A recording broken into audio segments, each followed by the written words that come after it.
From ivermectin to HCQ, fake solutions, they're killing you. They ban the questions, control the news, like fake elections, they're fooling you. Find the truth in a world of lies, knowledge is power, open your eyes.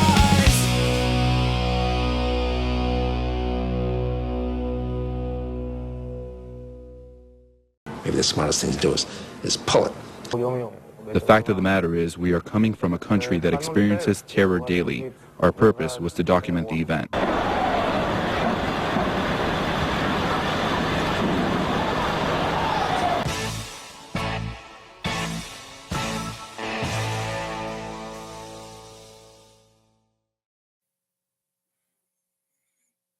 We're live. All right, we're live. Well, welcome to whoever is on with us and on this special occasion of DJ and Jake's first live stream ever as part of Reframing the Narrative. This will eventually become episode 36, but we are coming at this with a few ideas to kind of guide the conversation.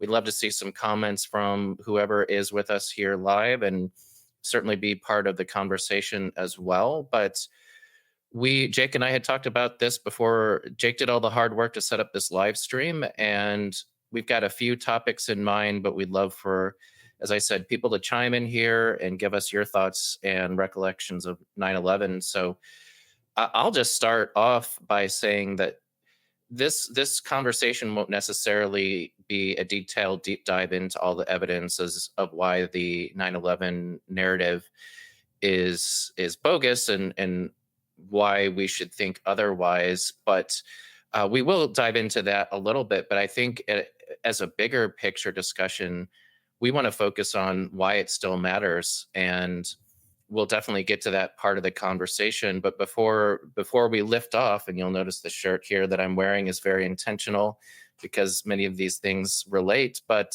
Jake, good to see you. And thanks for setting up this live stream. I know I'm excited. I hope everyone else viewing it is as well. Good to see you, PJ. And it's definitely exciting to know that we're live, even if just my mom is watching. I did invite my mom, so hi, Mom. I don't know if she's watching. But one of these days she will.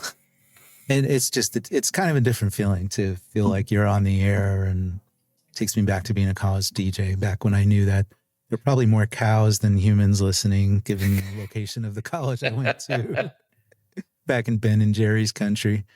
Yeah, not Brooklyn, actually. Yeah, Vermont. So yeah, it's just cool to be here. It's an unfortunate anniversary, 24th anniversary of 9/11, and like many landmark events, real, imagined, staged, let it happen on purpose, made it happen on purpose. Whatever the case of the event, it was a phenomenon that reached our consciousness, that affected us in so many different ways. And we saw it play out in both narratives and things like legislation, like concrete ways, tangible ways, legislation, justification for invasions, and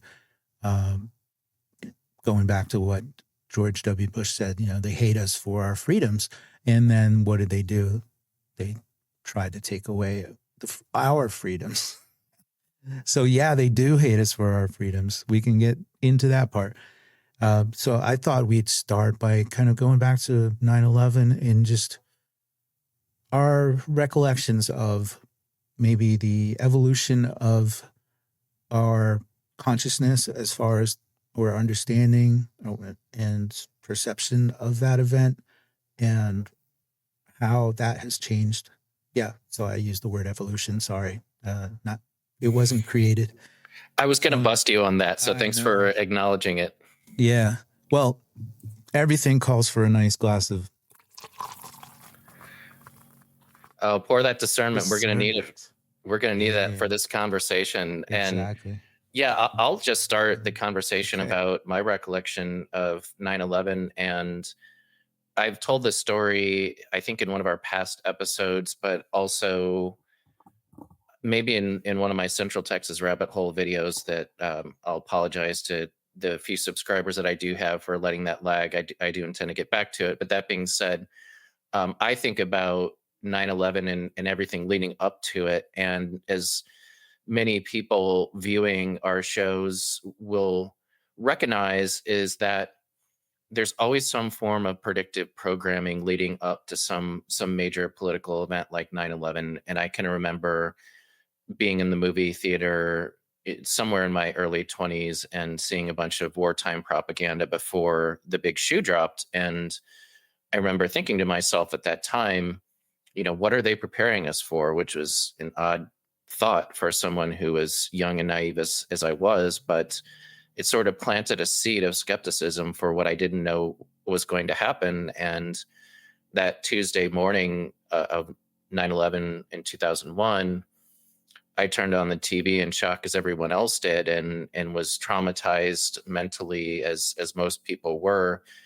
And once that shock had worn off, that same thought that I had came back around, where I had this realization, wait, I feel like I knew something was coming. And that personally led me to looking into the details and having what I consider my first awakening of really seeing the world as it is, or at least starting to look behind the curtain. Certainly there was a lot to learn and continue to learn even to this day. But I can say that 9/11 really shook me awake in a way that I didn't expect, and started to turn me into that nutter who would talk about things like 9/11 and other conspiracies at parties and become the tinfoil hat guy.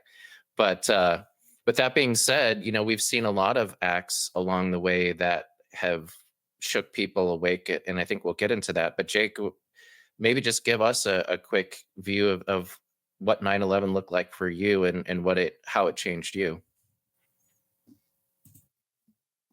Well, I happen to be in New York State, not the city, on that day, and was hanging out. I was trying to do a little work for a client in another continent. And for some reason, we were planning a trip that day. I won't go through the entire story, but this is kind of important. So we were going to fly actually that day, and we needed to keep everything light because we were going on a small aircraft.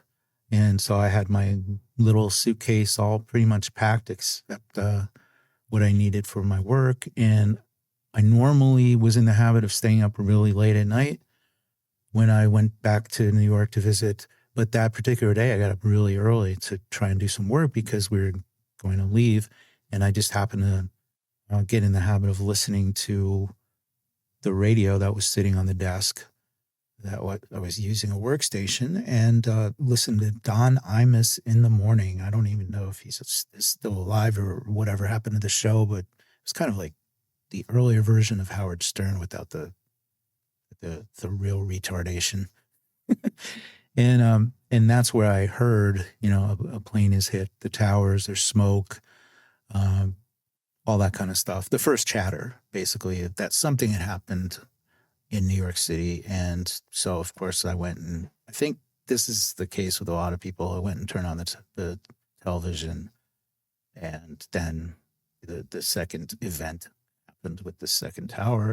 And yeah, that was the initial where I was and when it happened. But and then we were grounded, so we weren't able to fly the rest for our planned trip, and we ended up driving quite a ways and then taking a ferry to get where we were going. But at any rate, my initial reaction was kind of a PTSD reaction, and I needed like 3 weeks to kind of get my senses back a little bit. And since I have a foreign language expertise, the conversation with my dad, he was always kind of a fan in a way, or like a lay expert in kind of like intelligence and that sort of thing, and military. He was involved in aviation related things. So we were talking about, well, maybe they need people with an expertise in my language skills at the NSA. So this is my initial reaction is like, go get them, just USA, USA, they hate us. 19 hijackers. Yeah, it was them. Passports found in the rubble. It was them. And it took a while to just kind of come down from what they were feeding me. And like I said, it took like 3 weeks to really regain my bearings because I was really heavily impacted, no pun intended, by what I saw on the television. I can't say what happened, what I saw on the television. And so I did want to talk, and I'll stop here, but I did want to get into like the evolution of like, how did I go from almost willing to submit my resume and sign up and try and apply for a job in intelligence at the NSA, and also move back to America because I wasn't living in America at the time, to where I eventually came, and then how that consciousness also impacted. This is something we talk a lot in our conversations about, is how did that awareness and consciousness and shift in that energy and consciousness affect my behavior and decisions in years hence, for instance, when 2020 rolled around. So back to you on that. Yeah, well, and I can't pretend that all the realizations came to me at once after that event. I think it was little pieces at a time, and it sounds like that's what happened for you. But I think for most people who did get shaken awake, it was some form of realization that the world was not as it seems. And it's much like the Matrix presents, that you have that moment, you see something that doesn't quite fit, a glitch in the matrix or what have you. And I feel like that was just a starting point for a lot of people. And that was just, from there, people's progress in seeing the world more clearly can and did take many forms. And for me, I thought it was just one more incident along the way, and things that we've seen, and maybe we'll get into this a little bit more, but one more event to kind of shepherd people towards the quote unquote new world order, right? And you touched on how the end result, besides war profiteering and all wars are banker wars, was the removal of freedoms and by and large, the public's acquiescence to more surveillance and more security measures.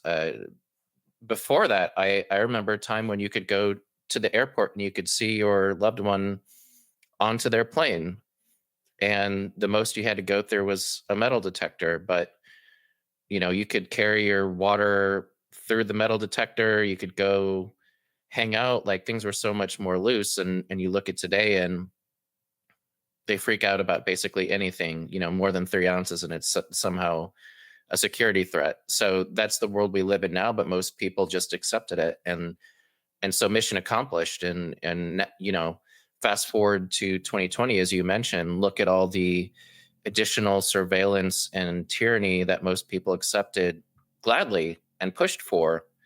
Yes, exactly. Don't hate us for our freedoms. And that was just one more stage of it. But one thought I had coming into this live stream, and why I chose to wear this shirt in particular, is 9/11 would have never been possible without the moon landing. I feel like the moon landing was stage one of testing the public's, I don't want to say gullibility, but maybe the public's discernment. And very appropriate that you did pour a big glass there, because always needed in anything that we turn on and see on the TV. I'll even take it a step further, and we can dive into this perhaps later in the conversation. But the whole situation with the so-called assassination yesterday, I can't say whether it did or didn't happen, but there's already people pointing out anomalies in the video. And I just think things progressed from the moon landing, which was clearly, anyone who looks into that will see that it was staged, but most of the public accepted it and accepted that we needed to invest in NASA and everything related to that.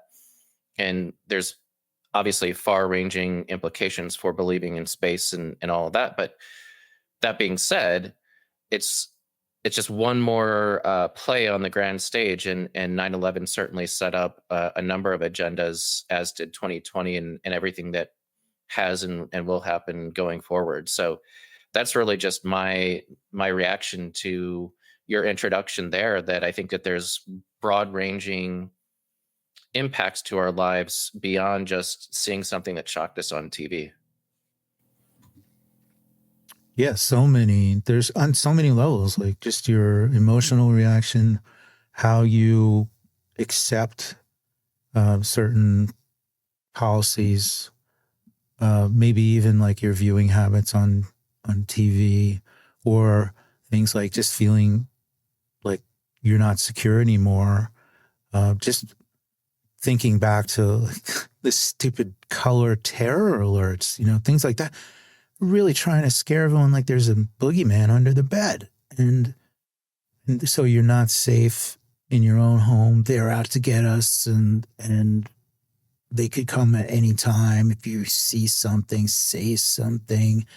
And it's just obvious that whoever they are didn't want people feeling secure, and they wanted people to clamor for a solution. And like you said, a big part of that is the whole like cameras everywhere part, the security state. And that was being planned well in advance. In fact, I don't want to jump too far ahead, but there's a certain shitty little country in the Middle East, short SLC for short, that retold its entire economy and education system in the way they're almost a pioneer of the whole startup thing and incubating startups with money and resources that came directly from intelligence. And Satan Yahoo himself, now you know who the shitty little country is, right? Made it a point before 9/11 to say, we are retooling our economy, and basically we will own cyberspace was one part of that, and the whole idea of security. And so one way to justify that is always to say that you're under attack. You have to do these things. And now we're even seeing, getting way ahead, but in response to something like what went on in the last couple of days, last 24 hours. Oh, can you turn up Jake's audio? All right. I will do that. And while he's making that adjustment, thanks for the comments and everyone who's with us. But, one thing I wanted to jump in there really quickly to just link what happened in 9/11 to 2020 is fear is the ultimate weapon, right? And it's always the case that war is justified by the fear of some other foreign invader or what they might be doing to supposedly threaten our freedoms. And so really, I mean, looking at the public's reaction on 9/11 and past that, and their, like I said, acquiescence to all this surveillance, the powers that be, whoever those folks are, were like, well, let's run the next big one in 2020, and fear has to be our main vehicle for getting what we want. And certainly you saw that. I mean, you look at so many people you'd walk by on the streets all masked up and shirking away from people walking by them. You could see the fear in their eyes. And so, yeah, I mean, it's not just agendas. It's that controlling the space between people's ears and keeping them in a constant state of fear. Yeah, people literally crossing the streets to avoid passing you in close quarters on the sidewalk. Is that better, Brady? Or should I just get closer to my beautiful microphone? Yeah, that's fear is the main thing. And fear overrides our rational thought and our faculties for analyzing things. And I think I must have been overcome by fear. I was definitely a bit paralyzed by my initial reaction, and then the other reaction is we got to do something, right? So here's the problem reaction solution. And most of the time we search for an external solution to something that we perceive as a problem, or some problem that's been handed to us and sold to us and propagandized to us. So it helps to take a step back and say, wait a minute, what are we doing here? And going back to the evolution of my perception of 5 minutes in the sin bin for evolution. Oh, yeah, but this is where it is relevant, because I'm not talking about monkeys and and dinos. But thanks. I'll take that time later at the end of the show. So how do you get from I'm in a passive state and I'm worked up and do something to, wait a minute, this isn't what I thought it was. And for me, there's many things, and it wasn't even like, okay, I saw the buildings turn to dust before they even hit the ground, or any of the thousands of anomalies that we will probably get into a little later. But just what is the justification for going to war with Iraq on Purim, March 20th, 2003, and just despite all even the official narrative never pointing anything at Iraq. So Iraq and maybe Afghanistan, you can see that F-19 hijackers left their caves and left their laptops in that cave and then flew out. You could maybe see that justification, but Iraq, and that they were just dead set on reshaping the Middle East. Oh, okay. That's when I really started to look into stuff. Yeah, and as you were talking, I remembered one of the famous lines from one of GW's speeches afterwards, where he said, "You're either with us or against us." And what a way to get people united to the New World Order agenda. There was no middle ground of, well, you may want to see some sort of resolution, or you may want to see justice served in some way, but you question what you're being told. There was no middle ground, right? And so it was a very polarizing thing. You were either for the invasion and for the bombing of innocent people, or you were on their side. And I feel like that act has been repeated over and over. Even if you recall, once the armed darts were rolled out and people who wanted to get back to normal were required to prove that they had complied. And it was, once again, you're either with the agenda or one of these dangerous people to be suspicious of and to avoid. And so I think that's a really important aspect to all this, is the polarization of views from these narratives that are pushed down our throats. I mean, you couldn't turn on the TV or the radio or anything around that time and not hear something related to 9/11, just as in 2020, it was everywhere you looked. And even if you were driving down the street, you would see these testing clinics, and you go into your Walgreens and see all these different test kits. And I mean, it was just in your face, right? And there really was no alternative. And all the body bags everywhere in the refrigeration trucks full of dead bodies. You don't forget that. That was really important, right? Yeah. And the people dropping in the streets in Beijing. Face planting in the streets. Totally believable. Totally believable. Yeah.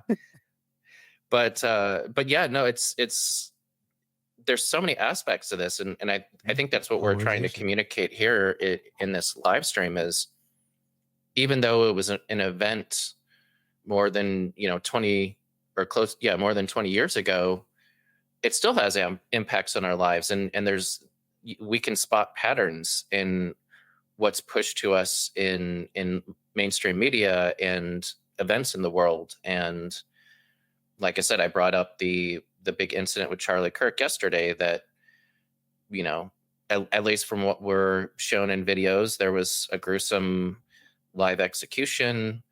Whether or not that happened remains to be seen, but it was, again, this trauma-based thing that is pushing agendas and quite possibly trying to get the left versus the right paradigm fired up again. But ultimately, I think it's another act of polarization, and we just have to be able to look at what's happened in our world and really pick out the patterns so that we don't fall for them, and we have a full glass of discernment like you do there, Jake. Yeah. You hit on the key thing is in every one of these events that reaches our consciousness, the between the lines, we can read the intent to divide us and polarize us, which is the same thing. Tautology, I love it. And we're seeing, first of all, we're I would say incentivized to put ourselves in our own camps to begin with. And then they go and they hit the little whatever it is that sets you off. And it could be in the traditional, and at least in the last 60 years or so, as far as the left-right divide. And I would say this might even go beyond America's borders to anywhere else in the English-speaking world, where abortion would be one of these push-button trigger issues, right? If you're on the liberal side, that's like a sacrament to you. If you're on a conservative side, that's like the line that you can't cross. And no way I could ever go over the liberal side because I believe in I'm pro-life, right?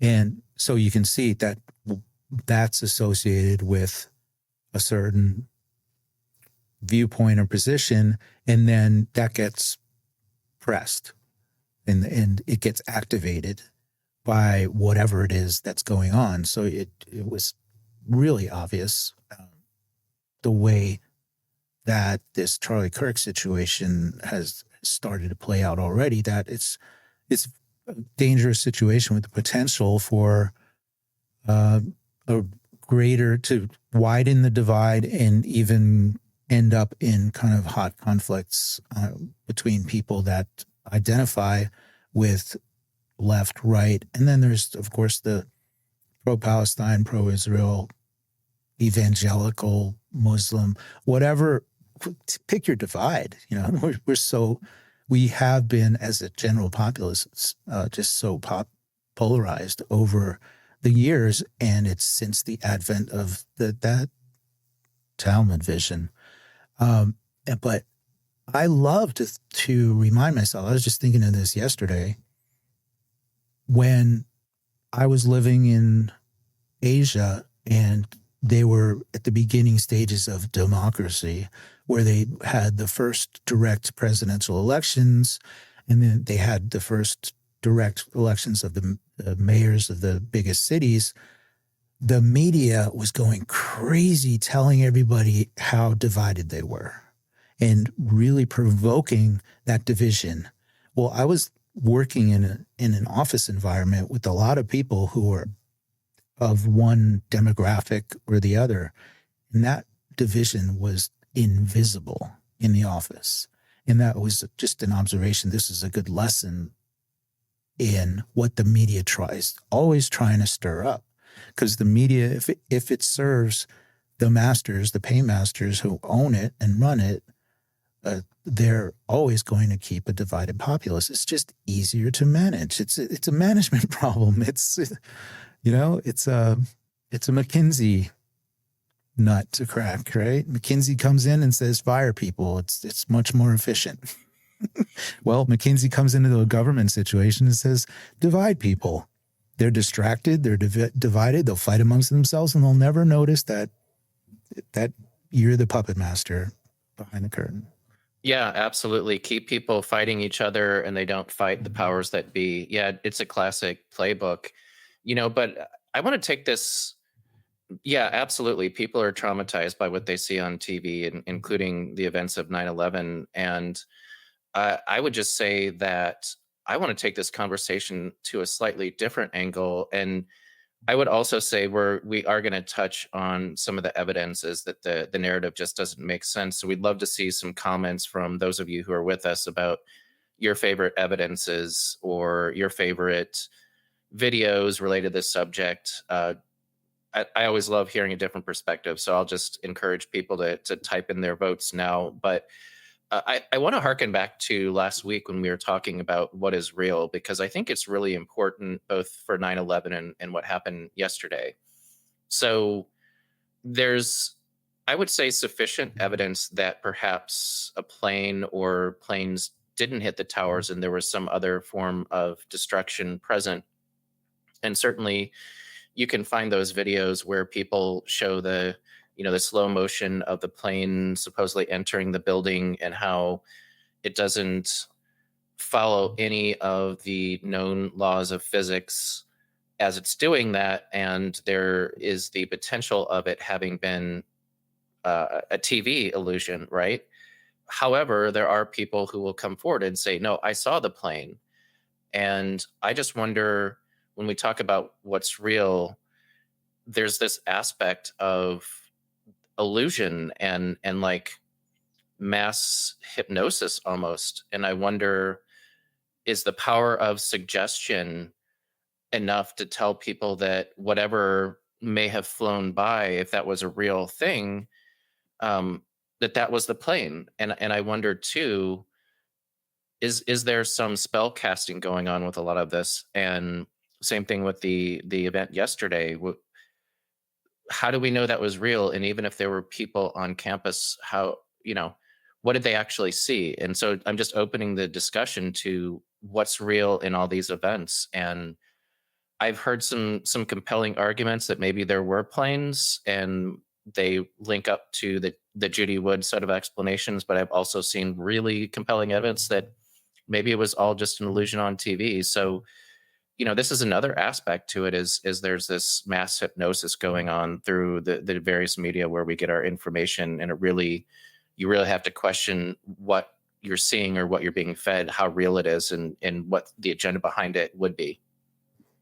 Yeah, and not to be too flippant or anything, but does it really matter if it was real in a way?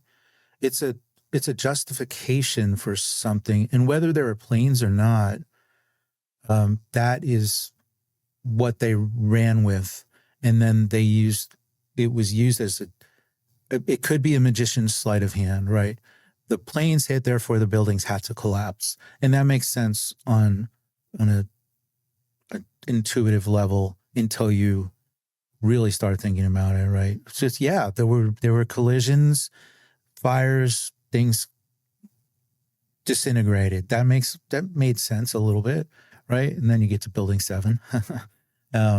2 planes, 3 towers. Wow. 2 planes, 3 collapses. But I think getting back to like how Charlie Kirk, what people experienced, and like what Donna says, people were traumatized by yesterday's event. I've seen that with people that are very close to me in my life. I'm seeing a traumatization take place, transpiring as I'm living my life, someone close to me. And so in a way, we're almost, in getting back to our discussion, our most recent episode, we're in a post-truth phase now where people will just endlessly argue about minutia, and there are people that might sleuth out anomalies in video, and there's AI filters and or detectors and things that people will point to. But what really matters is that it's a justification for it. It is a traumatizing event. I mean, even seeing like a horror film, that actor didn't die unless it was like Brandon Lee. And if you see blood spurting out of them, that could be traumatizing, right? So what we saw, if we've viewed those videos, is something that affects us in certain ways. And that could manifest in various behaviors. It could manifest, like I said before, it could end up to legislation. I think what we might see is the people that identified as MAGA or the right, which MAGA was losing. They were losing some of their base due to the Epstein malarkey, like the refusal to come clean on that and go forward with that. Of course, what do you expect? It's government. They're a bunch of scumbags. But interestingly, Charlie Kirk was absent from that whole charade where they handed out those dossiers. We got the Trump file, the Epstein files. Interestingly enough, he was absent from that. So anyway, what my point is, it almost doesn't matter if we keep everything online and we're just doing our own research online and we're doing our discussion online. We're in an ersatz environment, but the emotions are real, and how we give our consent and pay our attention to various things is real as well. Yeah, I mean, really good point. But I do think it's important to understand the truth, because anything outside of the truth is probably a distraction or leading you to some other conclusion that may not be where mentally or spiritually you want to be. And I just think too about, I've brought this up before, and we talked about it with Medicine Girl a few weeks back, but some of these people that we were meant to find as we were getting awakened or reawakening, whatever the case may have been. Richard Gage is an example of someone who has a lot of popularity based on 9/11 research and his activism. But there's many out there who have worked with him directly or knew him in some way who question some aspects of his character. And I'm not here to throw dirt on him. I don't know him personally, but he was very visible, whereas there are other people who've done more in-depth research, have definitely run into his crosshairs. There's sort of his established viewpoint of 9/11, and it syncs up in a weird way with the official narrative. And again, I just wonder, some of these personalities we're fed and we find easily, is that really just making sure that the opposition is well controlled and that narrative is streamlined? And so I think there's a lot of aspects to this. And certainly I'm a big fan of Dr. Judy Wood. That's no secret. I've mentioned that on our podcast before, that I think she's done some really great work to point towards some sort of directed energy that was the real source of what happened. And, to your point about does it matter or not, on some level, no. I mean, the impacts are real, but on another level, it does, because if there's this level of energy weapon that was available in 2001, we have no idea how that's developed or how long that's been around. And that's something that we should understand, and not necessarily to be living in fear, but just, what are the 3-letter agencies and the powers that be hiding behind, or what do they have up their sleeve?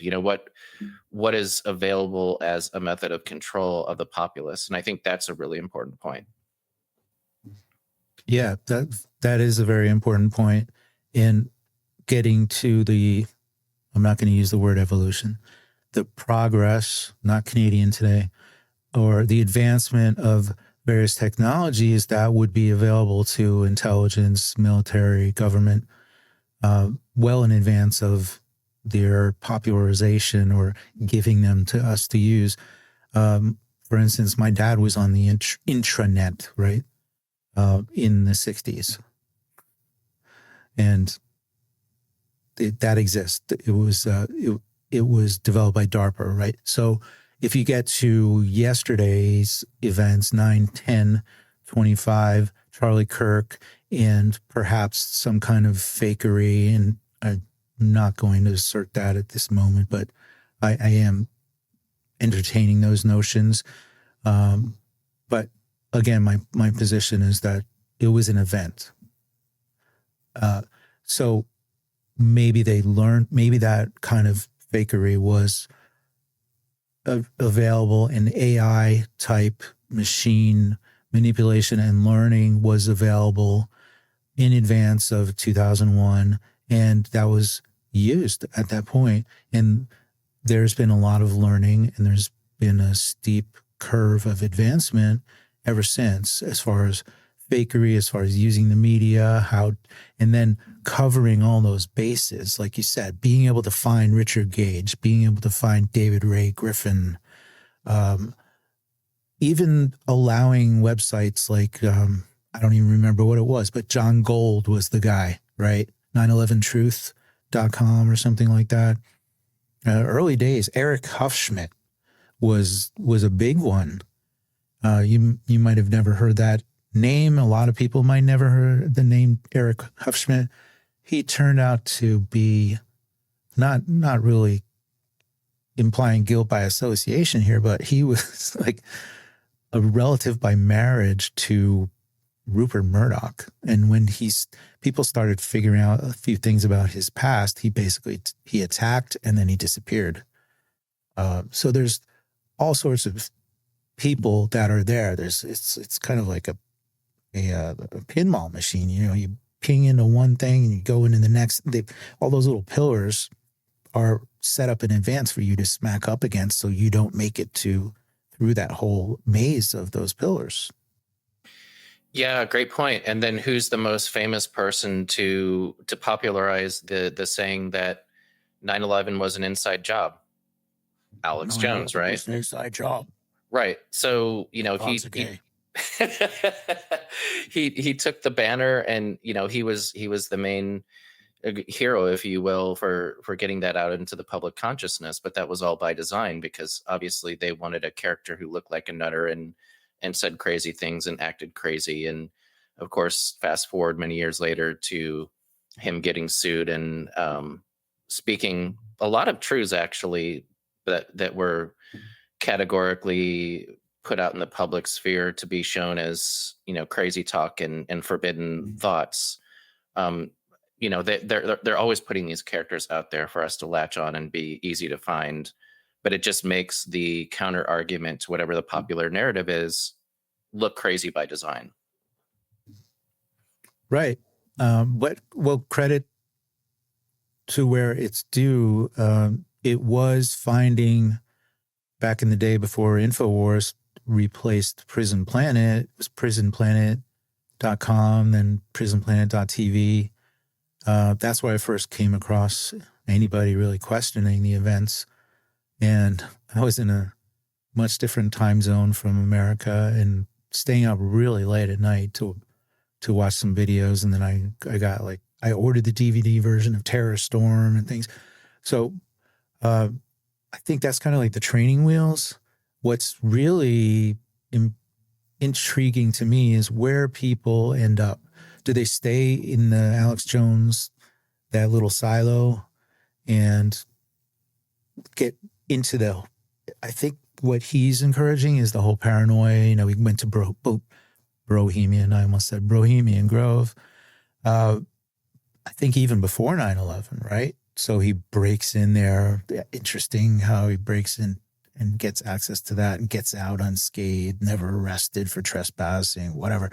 We're meant to see what he shows us with that. And then I think the end result is if you raise your awareness that 9/11 doesn't add up, but you stay in the Alex Jones sphere, you end up feeling the weight of the world. They're out to get us.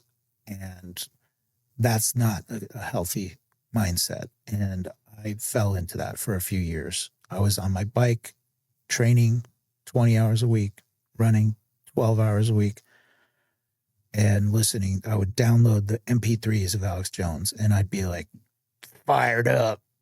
Let's go get the globalist. And I wasn't really much fun at parties because I'd be like, did you know about the New World Order? Kind of like that. Not really sounding like Alex, but it took me a while to kind of get out of that. Like, this is not really healthy. This is eating me up inside. And it's not good to feel like there's an enemy that's out to get you. And we get to 2020, it's the same kind of thing. Like these invisible particles are out to get you. Yeah. So getting back to where do you go from there? You become aware of this. It doesn't add up. You graduate from Alex Jones. Where does the mind, where does your perception, and where does your attention go from there? Great point. And I've seen the full spectrum of people in the, let's call it truther community, where people do, in fact, I know some of these people personally get stuck in that Alex Jones world and, living in fear and buying all his prepper stuff and supplements. And it's sad, but you can't force somebody, like any learning process. It has to be self-discovery and a desire to learn and grow more in some way. So I've given up on trying to push people past where they are. It's like they've got their own path and they're responsible for that. So But do you find resistance to the whole idea of 9/11 doesn't add up? I find I can just drop that anytime. I was at a PT appointment this morning, and I mentioned I don't give our channel to people in my real life, but I said I'm live streaming. It's 9/11. We're doing a 9/11 live stream, and the PT is like, "Oh, that's cool topic, like good topic to talk about." Like total normie, as far as I can tell. Yeah, There's no I feel like pushback on it. I feel like the truth eventually can't be denied, although the history books will say something different about what went down. But I feel like anyone who lived through it, I think at this point, I would guess that at least 60% of the population, if you said something like you did earlier this morning, that the facts don't add up and there was something else going on, I think most people probably would say, yeah, you're right. And how far they're willing to go in that investigation and the discussion is definitely variable and specific to the person. But it's sort of like saying that the moon landing was a hoax. I don't think there's that many people who look at it objectively and go, nah, no, all that happened. I don't feel like there's really that momentum for people to stand behind the moon landing. Certainly there are a handful of those people still around, but I feel like the consciousness has shifted to the point where you can't convince a large amount of people who lived through it. Now, younger people who didn't live through it and open their history book or ask ChatGPT or whatever will get a different version, and then they're back into the narrative. But I think for a lot of people who lived through these major events, I think it's acceptable to say that. And I'd like to think that 20 or 30 years from now, people look back at 2020 and say, yeah, what a farce. They got people to take these mysterious injections and act crazy and fight each other for no good reason. And we're not there yet. But I feel like even now, 5 years later, a lot of people look back at that and go, man, that was crazy. What were we all doing?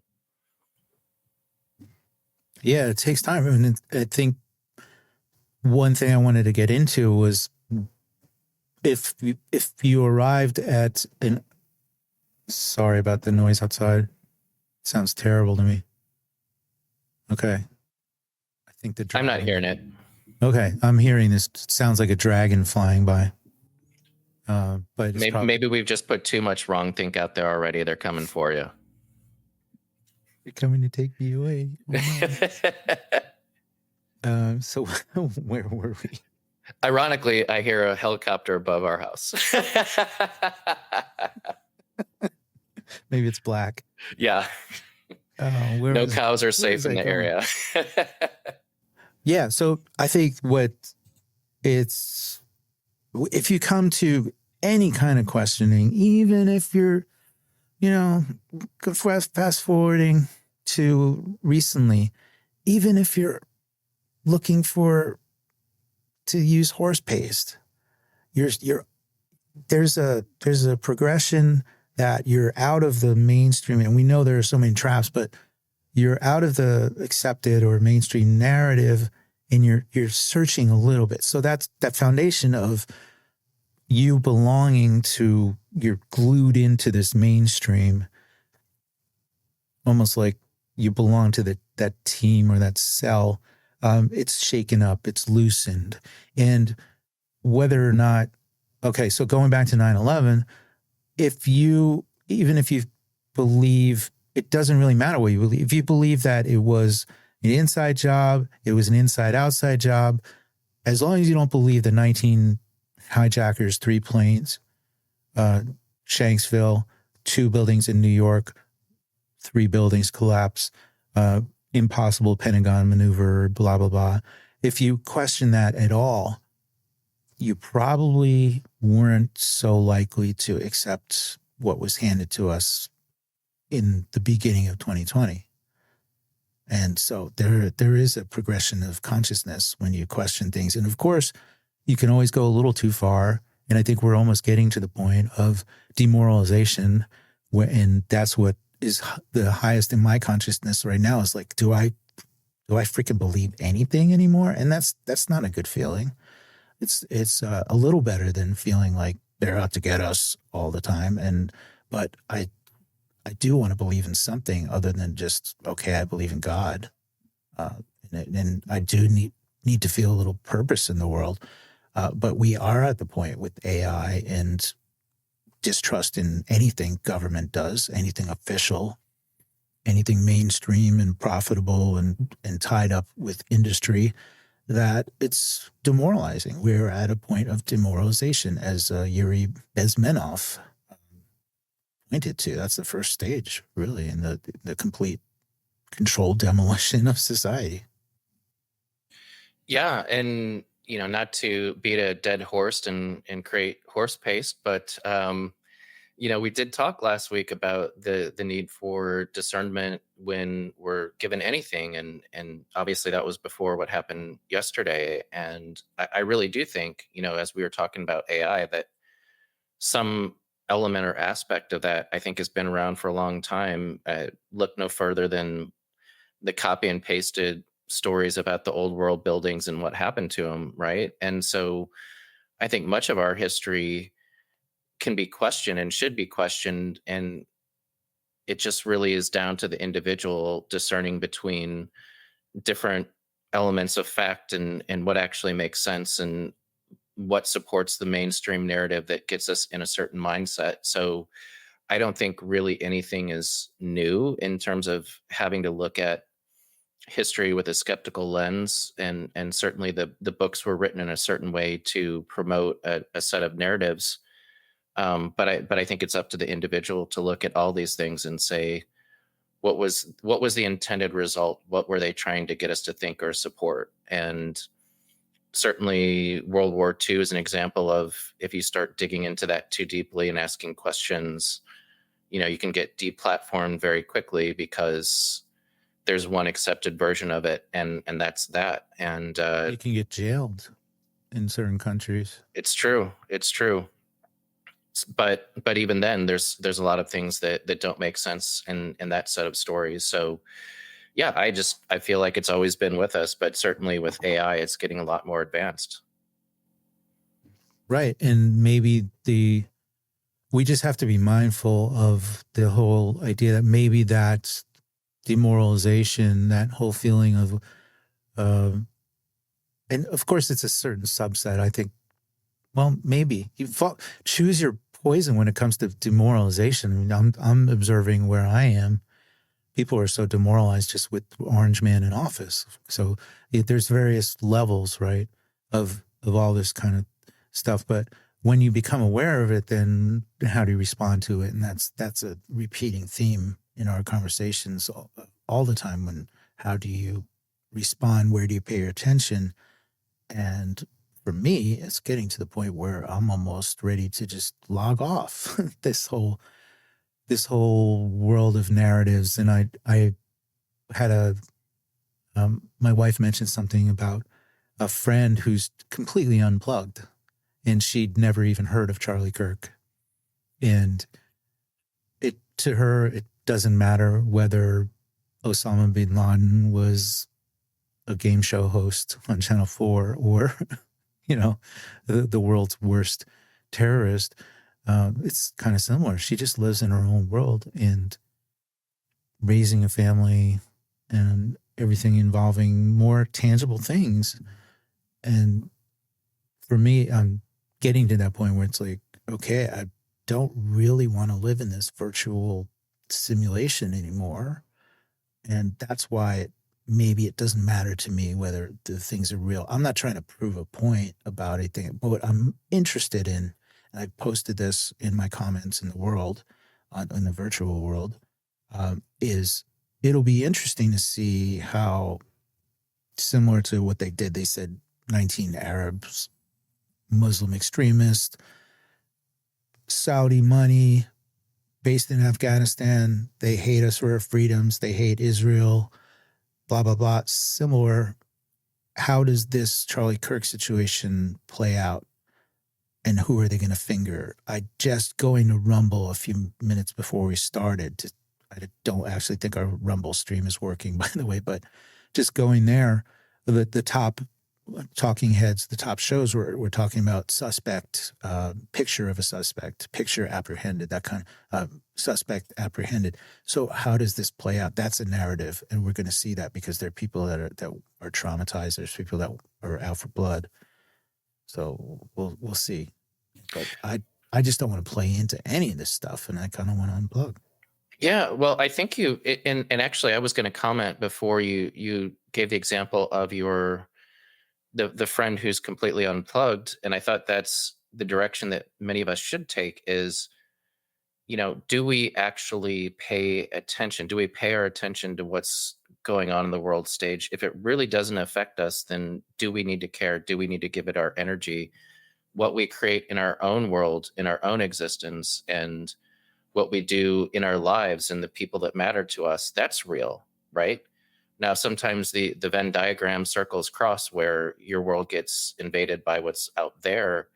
But things like whatever happened yesterday, at least initially, doesn't really matter in my life. I mean, not to say that if someone did die, that's not tragic. That's not what I'm saying. But what I'm saying is that at the end of the day, is it going to change anything that I'm doing? No. And so I think that your friend who's unplugged is probably on the right track. And we just have to, again, discern what's important, what's really going to impact us, and what's just out there as a distraction. So that's really my take on all of this. And of course, as someone who loves to go down the rabbit holes and understand what really happened, of course, then there's that aspect and looking at all the different evidences of what did and didn't happen on 9/11. But at the end of the day, yeah, there's some things that we can't engage in anymore. Like I said, I remember walking into airports freely with bottles of water or whatever. Actually, I don't even think bottled water existed then, but you get my point. You could have your soda with you and, it wasn't a thing. So yeah, I think that it's really just a matter of how much do we want to engage in all this? Exactly. We've gotten to the point where, at least for us, I don't think it's more of we're more aloof about it and going, it sounds crass sometimes if you want to just look at things from a higher view, higher perspective of things and just kind of pull out and say, there's a lot of drama, there's a lot of theater. People are so invested in a particular aspect of the theater, or they're attached to a certain actor or a role.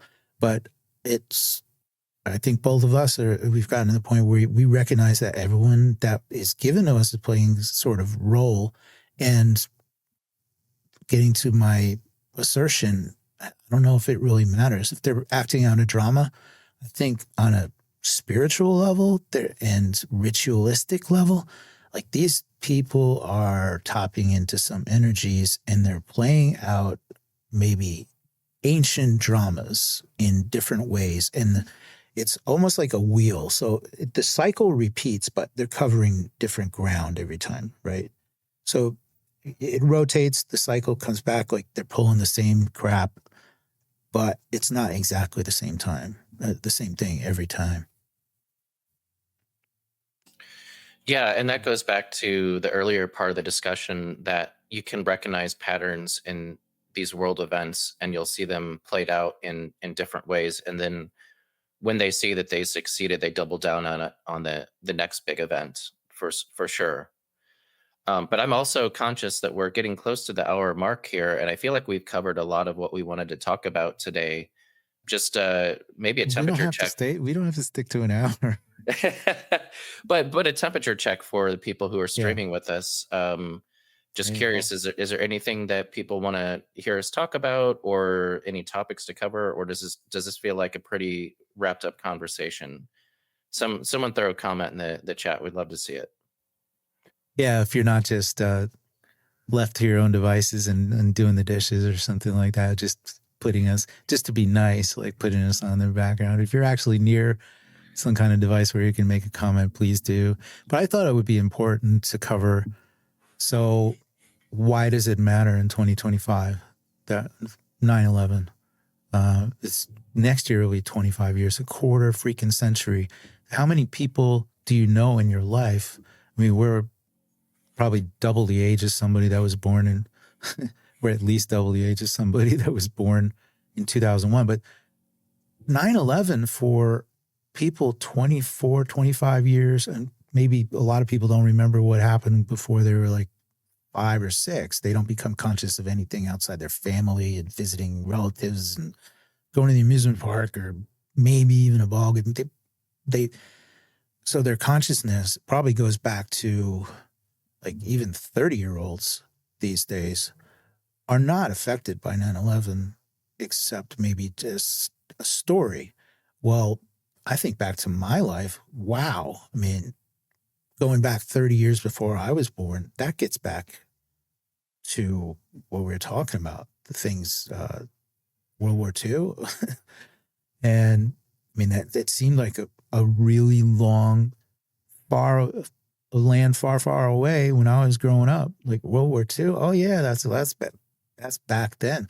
So why should people who weren't directly affected by 9/11 give a damn these days? Or why does it matter and how does it affect them? I'll throw that question out to you first.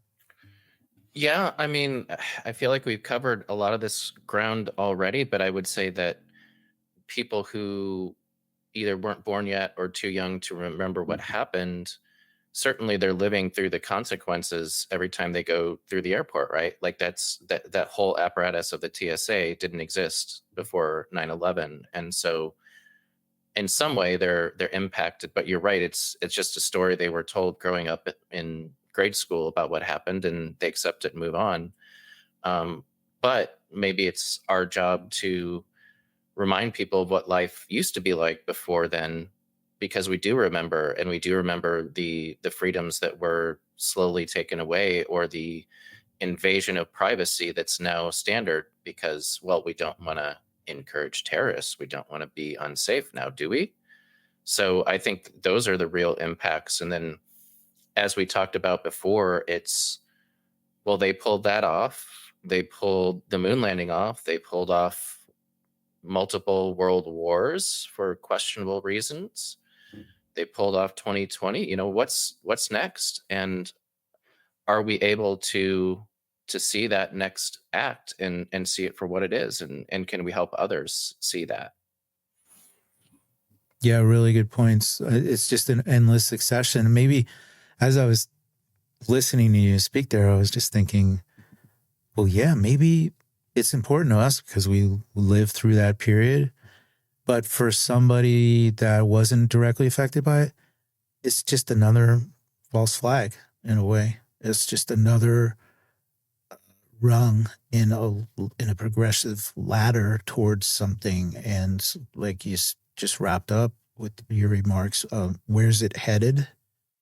Not really sure. But yeah, like Brady just said, it was definitely the birth of the surveillance state. It was even just this whole emphasis on safety, right? You got to be safe. And that fed into 2020 as well. And now we're seeing, I don't think I've completed the point of, because I was mentioning Satan Yahoo and the surveillance state headed by the shitty little country.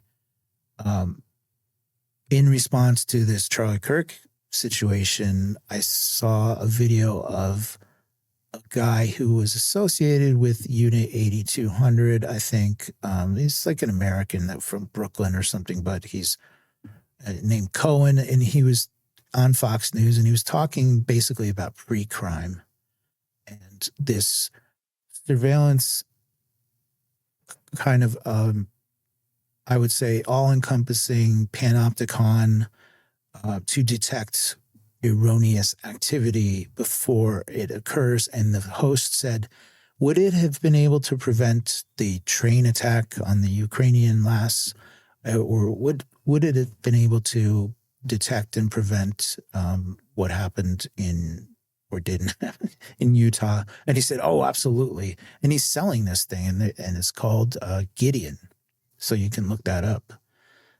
So Brady, yeah, good point. Birth of the surveillance state and our acclimation to this whole thing. Like we're just, oh yeah, well, I have nothing to hide. I mean, just talk to some people that have grown up since that time as well. They've grown up with the internet. They've grown up being exhibitionists, showing their lives. And so how are they going to take our notions of, well, there's a line to be drawn with privacy? They're like, I have nothing to hide. Why would I care about privacy? And it's good in the ex post facto to have to have a bunch of surveillance cameras at an intersection to see who smashed into whom, that kind of thing. It's like, well, yeah, it's good there's cameras everywhere, or who reached into the cash register and stole something and ran off. Well, isn't that good to have surveillance everywhere? So we're fighting an uphill battle when it comes to privacy, for sure. Yeah, and you raised a really good point there, and thanks, Brady, for chiming in, because it's getting us in a really important direction here, which is thought crime, right? I mean, surveillance ultimately leads to this idea that now we need preventative measures to stop the next big event, because we all saw what happened on TV, and we don't want that to happen. So it goes a step beyond just monitoring what people are saying in chats or online or what videos they're posting. It's like, well, it's like that Minority Report movie, right? It's the pre-crime, and that discussion has definitely been pushed over the past several years. I've seen many different talking heads advocating it, and I've seen, as you mentioned, this guy who's on Fox News and all the other similar channels pushing this idea that we need this. We need to stop the next big event. And that's just, one more application of the surveillance state that started at 9/11. And they're going to keep pushing until people say no. And if people don't say no, they'll just keep, give them an inch, they'll take a mile, 100%. I think when there's an obsession with security, it's important to remind ourselves that we're all going to die. There's no ultimate security.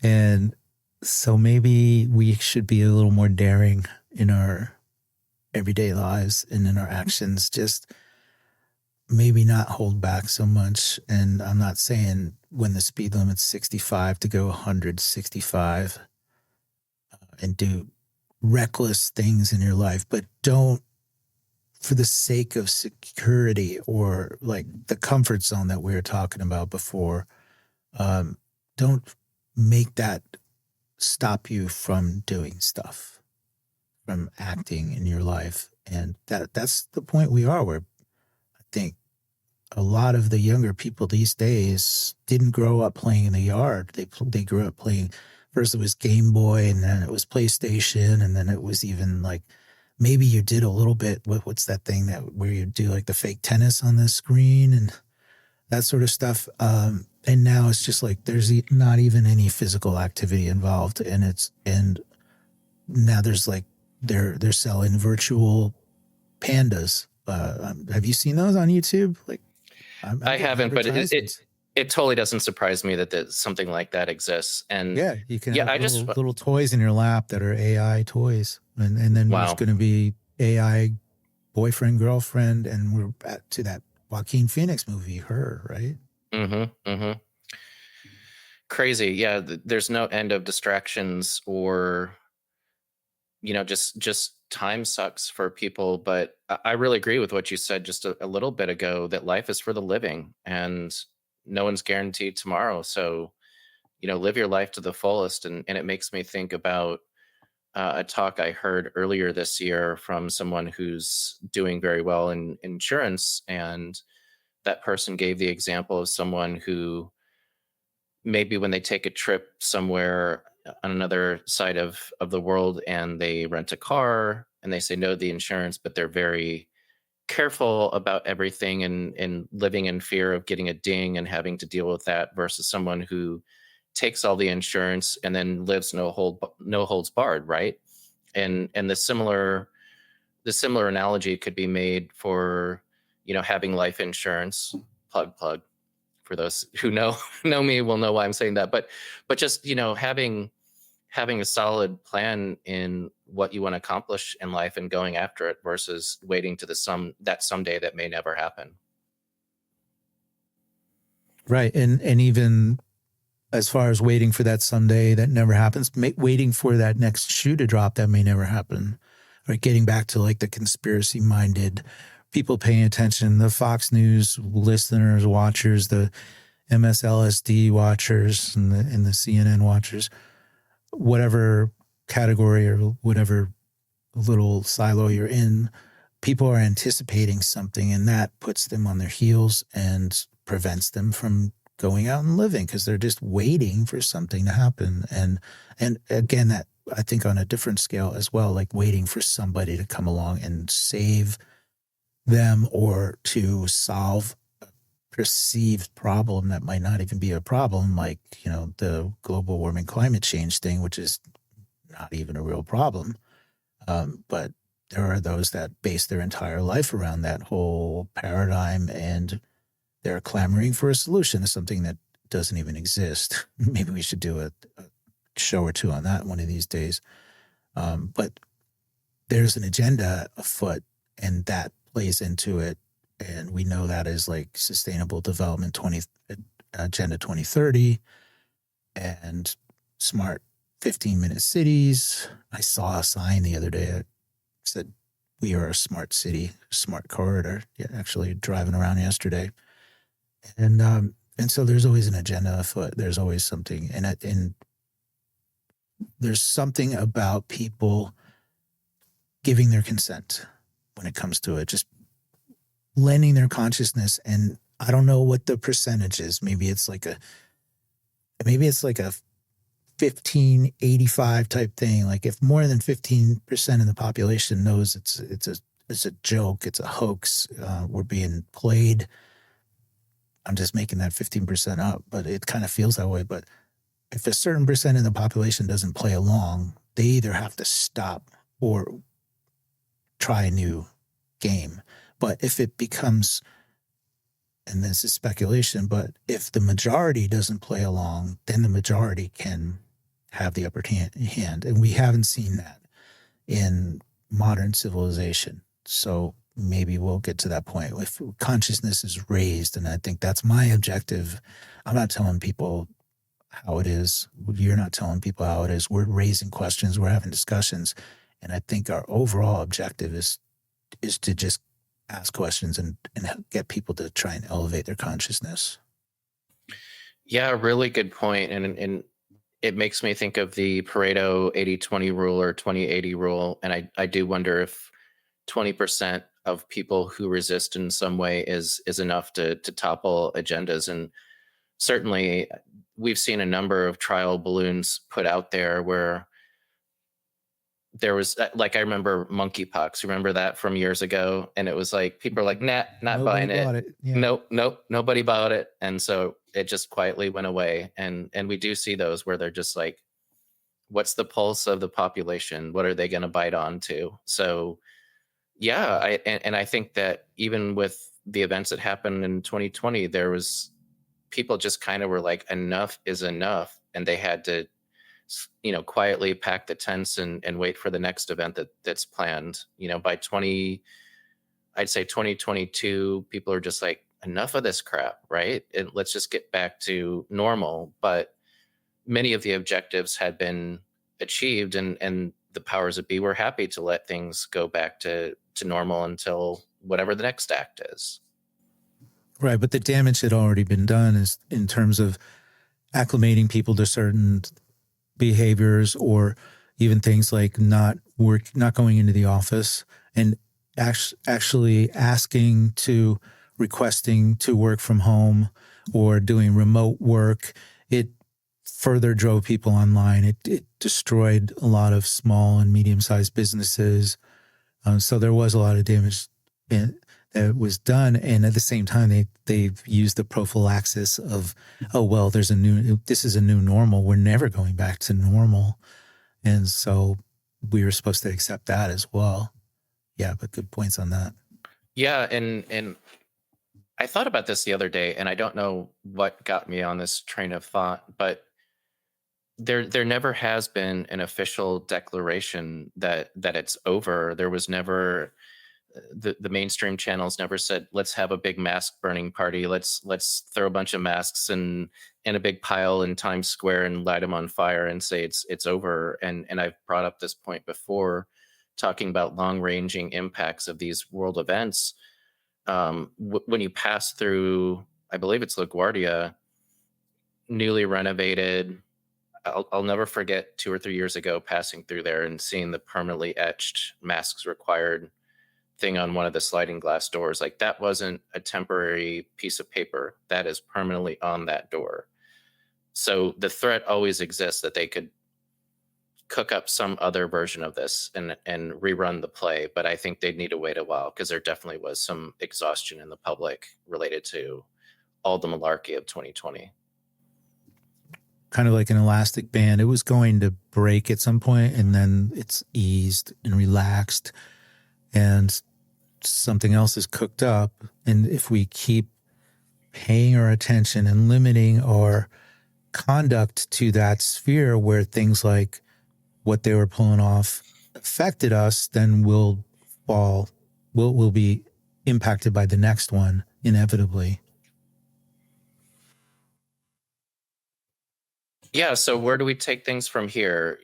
I guess the next step is just beyond just the knowledge, as you like to say, what are we going to do about it? Right. So what are your thoughts in maybe wrapping up this conversation? I don't think we need to beat the dead horse of all the different details of 9/11 that exists everywhere. But, now that we've had this discussion, what's the next step here? As far as our 9/11 goes, or Yeah, that was a century mark. Yeah, I mean, but we'll be back next year for another live stream with a free trial of the streaming software. Well, for sure, and we're gonna have to provide a new angle when we revisit 9/11 next year. But what do we do with this knowledge? What do we as a community do to improve that 20 versus 80 ratio? What I think one thing that we've touched on a few times, but is worth reiterating, is don't necessarily fall into following somebody on some kind of a platform that appears and gives you narrative. Maybe a McCullough, right? When it comes to that, David Ray Griffin, may he rest in peace. I believe he's expired. AJ, anybody.